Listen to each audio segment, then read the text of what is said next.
এক রাতেই হারিয়েছেন ২০ জনের বেশি সহযোদ্ধাকে। বলতে গেলে একাই রণহুঙ্কারে ইসরায়েলের বিরুদ্ধে মাঠে নেমেছেন ইরানের সর্বোচ্চ ধর্মীয় নেতা আয়াতুল্লাহ আলী খামেনি। এরকম আঘাত আগে কখনো দেখেনি ইরান। দেশটির সামনে এখন বাঁচা মরার লড়াই। সেই লড়াইয়ে পিছপা হচ্ছেন না খামেনি, নেতৃত্ব দিচ্ছেন সামনে থেকে। নিজের অস্তিত্বের জন্য ইরানকে সবচেয়ে বড় হুমকি মনে করে ইসরায়েল। কয়েক দশক ধরেই ইরানের নেতারা ইসরায়েলকে বিশ্ব মানচিত্র থেকে মুছে ফেলার হুমকি দিয়ে আসছিলেন। সেই হুমকি বাস্তবায়নে দিন দিন সামরিক শক্তিতে অপ্রতিরোধ্য হয়ে উঠছিল ইরান। পাশাপাশি ইসরায়েলের বিরুদ্ধে লড়াই করতে ফিলিস্তিন, লেবানন ও ইয়েমেনের প্রতিরোধ গোষ্ঠীগুলোকে অস্ত্র ও অর্থ সহায়তা দিয়ে আসছিল ইরান।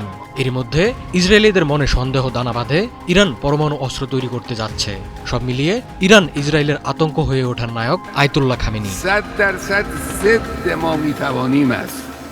কেসারের শেকড় থেকে শিখরে। তার নেতৃত্বেই সামরিক সক্ষমতায় শক্তিশালী হয়েছে ইরান। খামেনির সাহসেই পশ্চিমাদের চোখে চোখ রেখে কথা বলে দেশটি। পরমাণু কর্মসূচি নিয়ে খামেনির হার নামানো মনোভাব ভয় ধরিয়ে দিয়েছিল ইসরায়েলকে। সেই ভয়েই ইরানে নজিরবিহীন হামলা করে বসেছে দখলদার দেশটি। নেতানিয়াহু বাহিনীর হামলায় শহীদ হয়েছেন ইরানের অন্তত ২০ শীর্ষ সামরিক কমান্ডার সহ কয়েকজন পরমাণু বিজ্ঞানী। ইসরায়েল যাকে হুমকি মনে করে তাকে শেষ করে দিতে দ্বিধা করে না। অনেকটা বলে কয়ে শুক্রবার ইরানে প্রাণঘাতী হামলা চালায় ইসরায়েল। ভয়াবহ হামলায় কয়েকজন জ্যেষ্ঠ সামরিক কর্মকর্তা সহ ৭৮ জন নিহত হন। কিন্তু নেতানিয়াহুর মূল টার্গেট যে আয়াতুল্লাহ খামেনি তা নিয়ে কোনো সন্দেহ নেই। খামেনিকে হত্যা করতে চেষ্টার কমতি করছে না ইসরায়েলি বাহিনী। মার্কিন সংবাদ মাধ্যম নিউ ইয়র্ক টাইমস জানিয়েছে, ইরানের রাজধানী তেহরানের পাস্তুর এলাকায় থাকেন আয়াতুল্লাহ খামেনি। ইসরায়েলি হামলা রুখে দিতে ওই এলাকায় আকাশ প্রতিরক্ষা ব্যবস্থা ব্যবহার করছে ইরানি বাহিনী। ইসরায়েলের সবচেয়ে বড় মিত্র ডোনাল্ড ট্রাম্প তো বলেই দিয়েছেন, ইরানি সাম্রাজ্য টিকিয়ে রাখতে হলে পরমাণু চুক্তি মেনে নিতে হবে। কিন্তু খামেনি তো হার মানার পাত্র নন।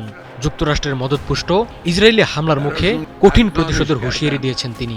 সেই হুমকি শুধু মুখের কথাতেই সীমাবদ্ধ থাকেনি। ইসরায়েলে অপারেশন ট্রু প্রমিস 3 নামের পাল্টা অভিযান শুরু করেছে ইরান। শহীদদের রক্ত এবং ইরানের ভূখণ্ডে চালানো আগ্রাসন বৃথা যেতে দেবেন না খামেনি। জাতির উদ্দেশ্যে তিনি বলেছেন, ইরানের সশস্ত্র বাহিনী শক্তিশালীভাবে প্রতিক্রিয়া দেখাবে এবং ঘৃণ্য ইসরায়েলি শাসনকে অসহায় করে দেবে।